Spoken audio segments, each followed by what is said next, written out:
right, so Oliver, when it comes to paraphrasing, what are your tips?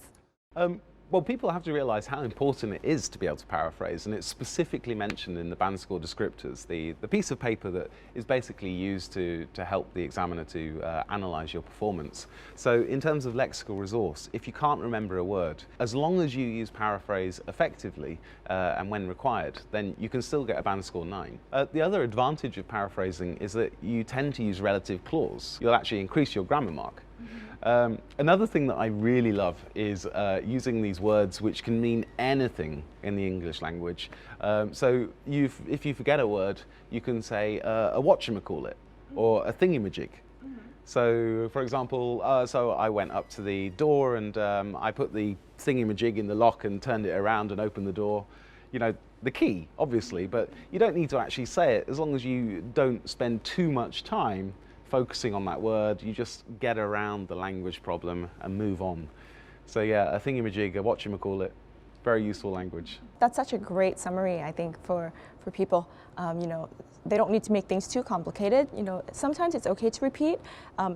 Paraphrasing must start out with learning to say the same word in different ways, and then afterwards, then you can work from there.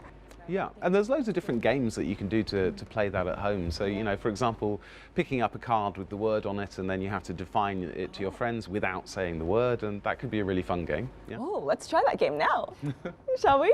Let's just pick one letter and then we'll back and forth to see how many synonyms we can come up with. Okay, let's talk about opportunity. A lot of students use condition. Like, unfortunately, I didn't have the condition to go abroad at that time because I didn't have enough money. And actually, that's the wrong word.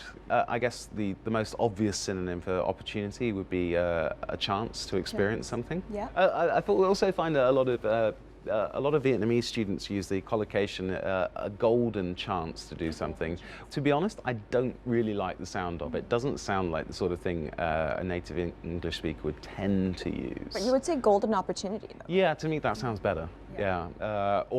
But for me, I'd be very enthusiastic, like something is a fantastic opportunity. Once in a lifetime opportunity. That's a nice one, yeah, very nice. Yeah, it was a once in a lifetime opportunity. And when you're saying that, do say it like quickly. It's not, it was once in a lifetime opportunity. No, don't sound like a robot. Now you sound like once in a lifetime opportunity. All right, thank you so much for always being here and for always providing us a very light and yet also very deep view on on other topics that's just not limited to the IELTS itself. Well, thank you very much. Thank you.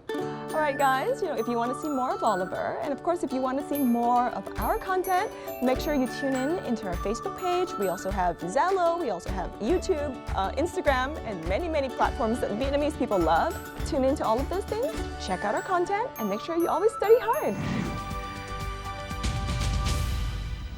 I've often heard, the sky's the limit. And today's episode, the topic is also the sky's the limit. But to me, I think there's absolutely no sky at all. And we can all achieve whatever we want to achieve based on our imagination, based on our determination, and a little bit of hard work and a little bit of luck.